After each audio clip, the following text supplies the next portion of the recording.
Bem, amigos do Proseando nas Gerais, estamos chegando com mais um programa. Muito obrigado aí pela sua audiência, pela sua companhia de sempre ligadinho com a gente.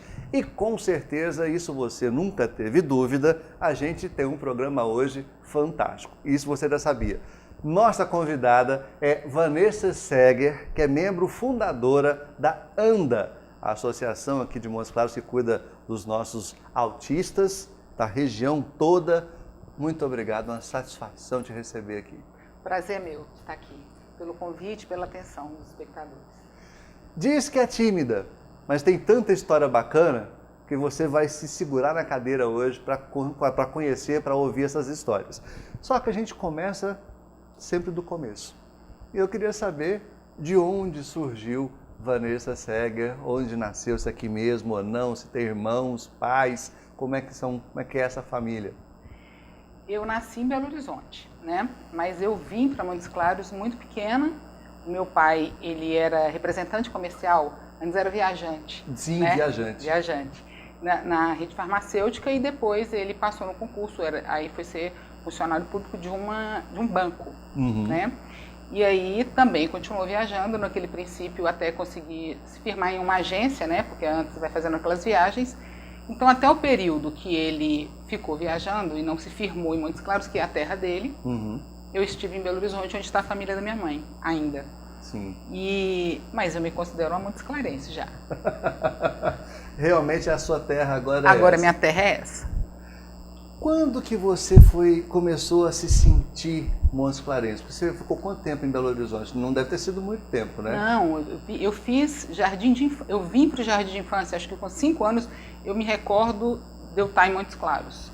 Fui para uma escola, para um colégio que ainda existe, que é um colégio religioso, né? E fiquei lá até o 8º ano, 8ª série, né? Na nossa época, 8ª série.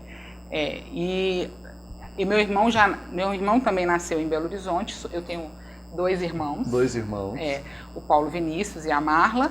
E a minha irmã, que foi 6 anos depois, nasceu 6 anos depois de mim, já estava em Montes Claros. Então, já é Montes Clarense. A minha lembrança, eu tenho lembrança de férias de Belo Horizonte, que é onde eu passei minhas férias a vida inteira. Mas lembrança de cotidiano, é essa terra quente aqui. E esses dias tem estado cada vez mais quente, Ave Maria. Tá. Parece que piora a cada ano. Piora a cada dia. É Diz que tem um tal de equinócio aí, que vai deixar esse mês de fevereiro, tá vindo aí, aguardem. Como é que era a pequena Vanessa, a Nessinha lá? Aprontava demais, daquelas que só Deus para ter dó, ou era mais tranquilinha, mais calma? Eu era tímida. Eu deixei de ser, ou eu disfarço melhor, embora quem me conhece acha que eu não sou, mas eu disfarço melhor hoje. Mas a lembrança que eu tenho é de que eu era uma criança tímida. Meus irmãos eram mais arteiros, sabe? Eles tinham infância, eles brincavam, eles são mais próximos, inclusive, né? Justamente, eu acho, por causa desse temperamento mais infantil e traquineiro. Eu acho que eu era uma mocinha mais chata. Eu acho que eu era uma criança meio sem gracinha, sabe? Era mais velha, tinha que tomar conta dos menores. Ainda tem Dá isso, exemplo. né? Ainda tem isso, essa questão de dar o exemplo. Isso eu sempre fui cobrada, de dar o exemplo, de fazer certo. Então eu não era muito arteira, não. Eu era mais tímida e eu gostava muito de conversa de adulto, sabe? Aquela que vai passando e disfarça e pega o brinquedo e traz para a roda da conversa. O brinquedo tá aqui para lá e para cá, mas o ouvido tá lá na conversa. Eu era dessa. Espicula de rodinha, chamava no meu tempo. Eu era assim, que tinha que falar, vai ali passear, minha filha. O que te trouxe, amadureceu mais cedo com isso? Esse interesse na vida adulta? Eu acho que é de temperamento. Eu tenho a impressão de que é de temperamento mesmo. Eu sempre gostei de gente, sempre gostei muito de gente, de conversa, de bater papo. Sempre foi, até na minha infância isso era um programa para mim, de escutar a conversa, de bater papo. E desde pequena eu dizia assim, eu quero ser psicóloga, porque eu achava assim que deve ser um lugar muito legal para escutar a conversa, sabe? Pra ficar batendo papo. Como é que eu vou arrumar um jeito de escutar a conversa e ganhar dinheiro? Psicóloga. E aí eu acabei sendo fonoaudióloga, que trabalha com comunicação, né? E posteriormente eu fiz uma nova formação que é terapeuta de família. Então tá tudo ali. Na conversa. No desejo de criança. Já era aqueles... Porque muitas vezes a criança pensa, eu queria ser paraquedista, eu queria ser engenheiro, detesto a área de matemática, mas falava que seria engenheiro, então, altos sonhos. Você já tinha traçado o que você queria para o futuro? Eu falava que eu queria ser professora, fui professora universitária e queria ser psicóloga. Nem eu sabia direito o que era isso, mas eu queria ser. Eu achava que a gente ia bater papo e que estava tudo certo. E como é que foi a escola? Quando você entrou na escola, você já se direcionou para aquilo? Era daquelas que ficavam assim cara a cara com a professora? Ou lá na turma da cozinha? Não, eu sempre fui uma aluna média, razoável, nunca fui uma excelente aluna, nem nunca fui muito estudiosa. E sempre fui inquieta, mas inquieta de dentro, sabe? Muito... E aí, mais tarde, eu fui diagnosticada com TDAH. Quando eu já tinha me formado, eu falei, eu acho que eu tenho essa coisa aí. À medida que eu fui estudando, e aí fiz os testes e deu realmente que eu tenho transtorno de déficit de atenção e hiperatividade. E aí, eu fazendo esse memorial da infância, eu percebo os sinais ali que eu não me dava conta. Então, eu era inquieta, eu não conseguia ficar muito tempo prestando atenção, então eu era sempre chamada, Vanessa, olha para cá, para de falar com seu colega, né? Estava sempre voando. Eu estava sempre voando e aquela coisa da inquietude motora não era muito escancarada, mas existia. Então eu era do tipo que jogava o lápis longe para ir levantar, para ir buscar, acabar com os meus lápis, sabe? Apontando lá pertinho, no lixinho. Que era um jeito de me esquivar das tarefas também. Deixa eu estar fazendo nada, deixa eu fazer ponta de lápis. Já que eu não quero fazer a tarefa, eu era um pouco disso. Mas sempre tive bons resultados, assim. Nunca, como eu disse, fui grande aluna, mas não tomava recuperação, era reprovada, sabe? E tive a sorte de ter uma intervenção incidental que era... Meus pais, eles trabalhavam e eu tive a oportunidade de ter professor particular. Sim. Então acho que eles já sabiam, assim, era uma preguiça, né? Tem uma preguiça, não gosta muito. Tem que ter alguém em cima para fazer aprender. E aí eu tive essa oportunidade de ter esse professor particular, o que me ajudou muito. Né? Porque a formação, a base da educação, ela tinha a exigência dos meus pais de ser bons alunos, de ser disciplinada e tinha o reforço. Era uma coisa assim que... É uma coisa assim que hoje você já é especialista na área, bota muita responsabilidade nos professores de descobrir isso, porque os pais muitas vezes não estão preparados para identificar essas coisas. Só que a criança é bagunceira, é levada ou é voada, mas não identifica uma patologia.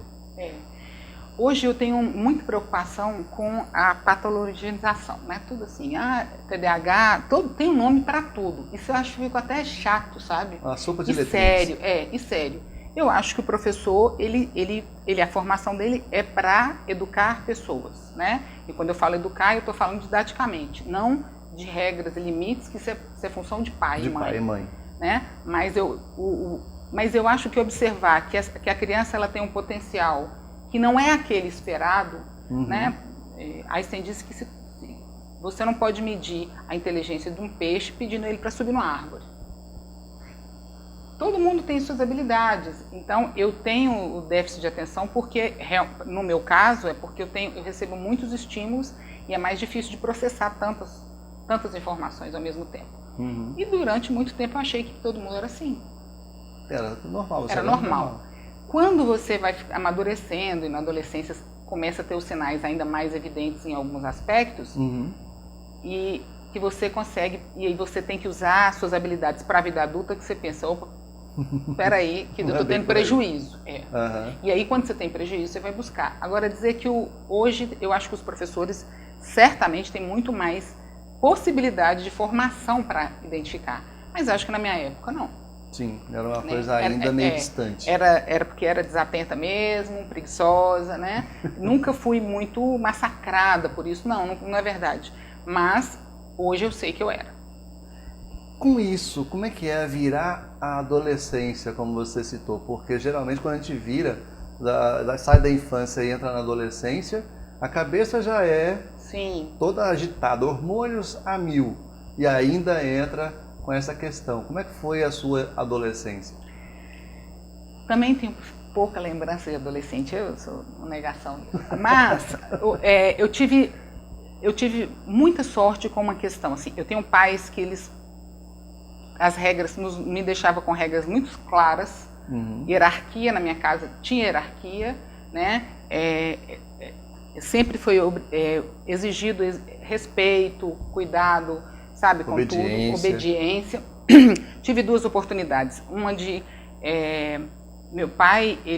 meus pais, eles não são religiosos, meu pai é mais espiritualista, minha mãe, ela é católica, e desde muito cedo, sabiamente, eles tinham aquela questão de nos mostrar a religião de uma forma prática. Então a gente assistia a missas em presídios, em asilos, em orfanatos, e tinha a questão de você apadrinhar um idoso, apadrinhar uma criança. A gente criança apadrinhava outra criança, levava presentinho, chocolate, sabe? Então o diferente, ele fez parte da minha vida desde o início. Sem aquela coisa, olha, você não... A ideia, eu acho, dos meus pais, Deus está aqui. Né, no meio destes aqui, e nós somos iguais nesse sentido. Então isso foi maravilhoso, porque eu acho que em nenhum momento eu tive esse julgamento de mim assim, eu acho que eu tenho um problema, sabe? Eu sou diferente do resto. Eu sou diferente do resto. Não, eu tinha que aprender com minhas dificuldades ou não, sem saber que eram dificuldades, naturalmente.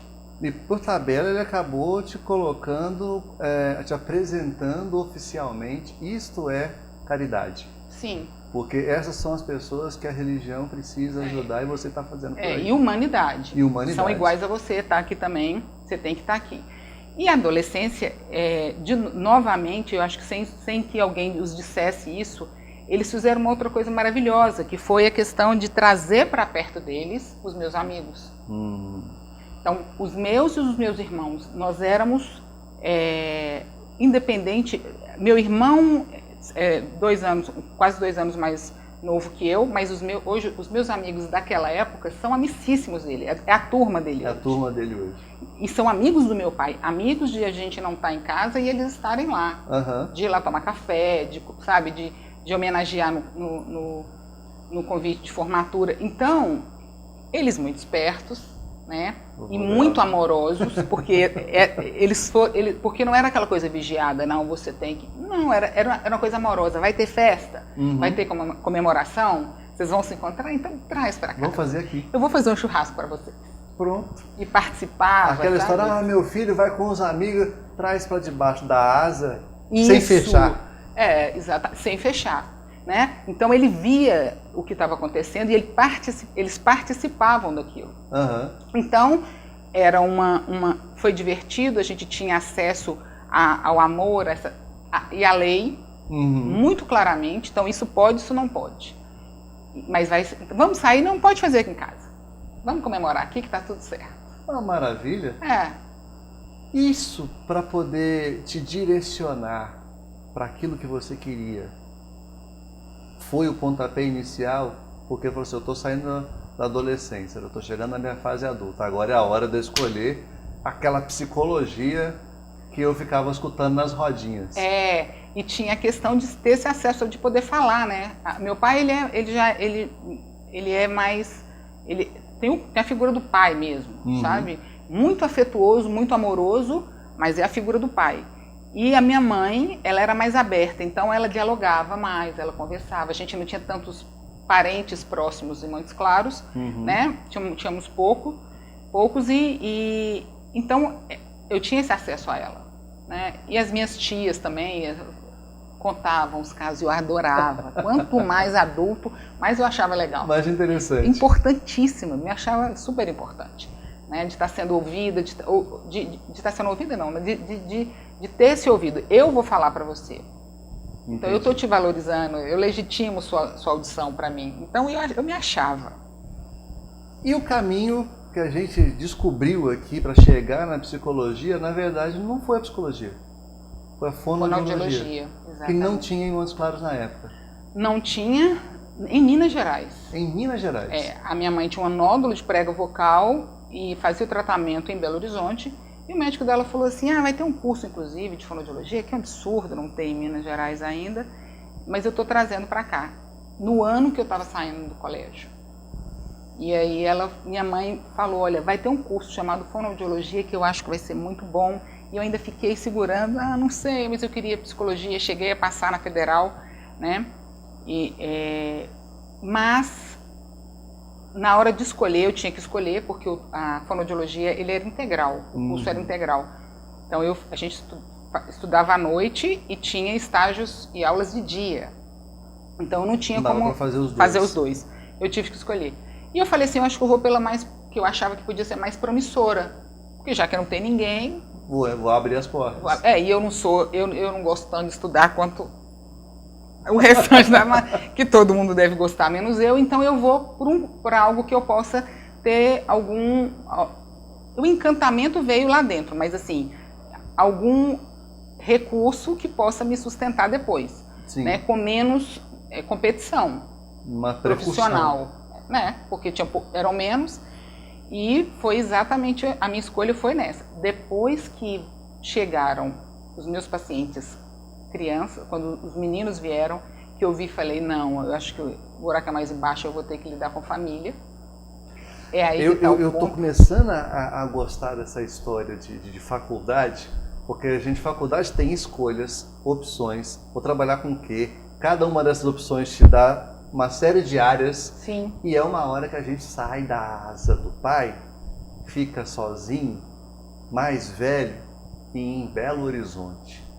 Como é que essa figura se livrou de todas as amarras e caiu na faculdade? Nós vamos saber daqui a pouquinho, depois do intervalo. Segura aí, que lá vem a história. Até já!